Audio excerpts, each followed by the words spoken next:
नमस्कार, मी शेखर सिंग, महानगरपालिका आयुक्त, पिंपरी चिंचवड महानगरपालिका.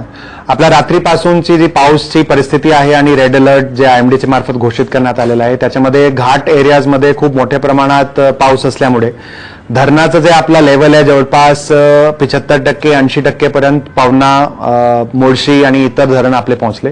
त्याच्यामुळे आपला कॅचमेंट एरियामध्ये तर त्यातून आपला नदीमध्ये विसर्ग ऑलरेडी सुरू आहेच. त्याचे पुढे आज संध्याकाळीपासून पवना धरणामध्ये सुद्धा डिस्चार्ज वाढणार आहे पवना धरणातून, आणि याच्या सोबतच मुळशी धरणामध्ये सुद्धा डिस्चार्ज वाढणार आहे.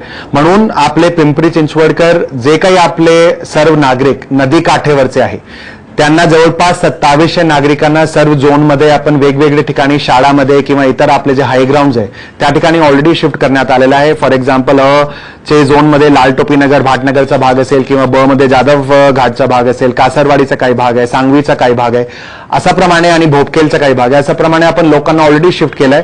पण माझी तुम्हाला सर्वांना विनंती आहे, विशेषतः नदीकाठेवरचे जे आपले लोक आहे, कृपया करून प्रशासनाला सहकार्य करून, महानगरपालिका प्रशासन असतील, पोलीस प्रशासन असतील, आम्हाला सर्वांना सहकार्य करून इन टाइम जर आपण प्री इव्हॅक्युएशन करू शकलो, इन टाइम जर आम्ही तुम्हाला नदीकाठेवरचे लोकांना विशेषतः हाय ग्राउंडवर शिफ्ट करू शकलो तर उद्या जाऊन आपल्याला अडचणी ज्यावेळी नदीमध्ये डिस्चार्ज वाढणार आहे त्यावेळी वाढणार नाही.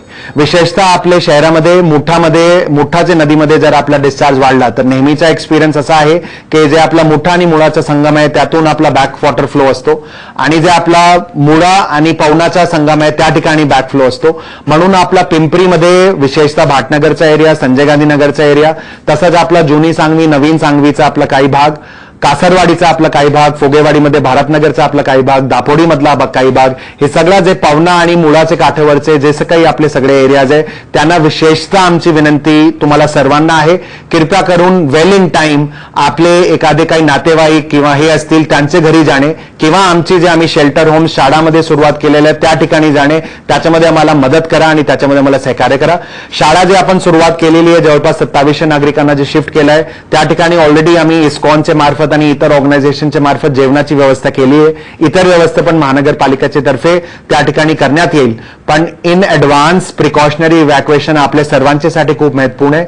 सर्वांना माझी अजून विनंती आहे, कृपया करून जर खूप क्रिटिकल तुम्हाला काम नसेल तर घराचे बाहेर कृपया करून पडू नका. पण जर तुम्ही नदी काठेवरचे घरामध्ये असतील तर त्या ठिकाणी आम्हाला प्री इव्हॅक्युएशन मध्ये मला मदत करा. धन्यवाद.